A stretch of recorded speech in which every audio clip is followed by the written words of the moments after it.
काल काकूनी नवनाथाच्या पारायणाची समाप्ती केली होती आणि त्याचं जेवण आम्हाला होतं. गावाकडे आल्यावर काही ना काही चालूच राहते, म्हणून इतक्या लवकर वेळ निघून जाते माहीतच नाही पडत.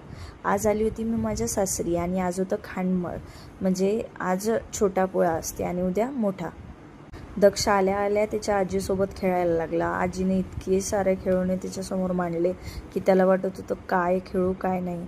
आणि इथे आल्यावर माझा सर्वात फेवरेट स्पॉट असतो माझ्या रूमची खिडकी, आणि रूमच्या खिडकीच्या बाहेर आहे हे हिरवं वातावरण, खूप छान असे झाडं आणि समोरच शेत आहे. आणि आज तर पाऊस सुरू होता, थंडीगार हवा सुटली होती आणि खूप छान प्रसन्न असं वातावरण झालेलं होतं. संध्याकाळ झाली आणि आई आणि मी लवकरच स्वयंपाक करायला घेतला, कारण की आज होती खांडमळ आणि देवाला नैवेद्य करावा लागतो. तो असतो वरण आणि फळांचा. आईने केलं तोपर्यंत मी भाजी करून घेतली. दक्ष कालपासून बिमार होता आणि त्याचा चेहरा एकदम उतरलेला होता. तरी आम्हाला बाबासोबत खेळताना इतकी मजा येते की आम्ही सगळं आमचं दुखणं विसरून जातो. आणि तसंच त्याच्या चेहऱ्यावर दिसत होतं. खूप खुश होता तो. आणि खिडकीच्या बाहेर पाहिलं तर असं वाटलं कोणीतरी वॉलपेपर चिटकवला की काय.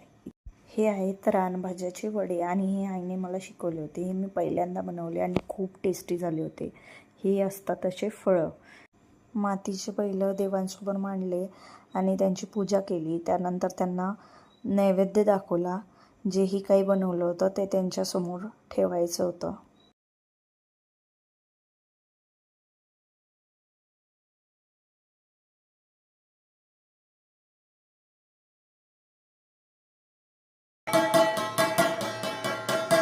असं होतं आजचं जेवण. आणि हे ताट पाहून मला इतकी भूक लागली होती की असं वाटलं होतं जेवावं. पण दोन्ही बाबा जेवायला बसले. माझ्या बाबांनी कधी फळं खाल्ले नव्हते, म्हणून त्यांनी ट्राय तर केले, पण त्यांना पुऱ्या पाहिजे होत्या. मग त्यांच्यासाठी पुऱ्या करून घेतल्या आणि ते दोघंही जेवले. नंतर बाबा घरी गेले आणि मग आम्ही जेवलो. आणि आजचा गेला आजचा आमचा दिवस. बाय.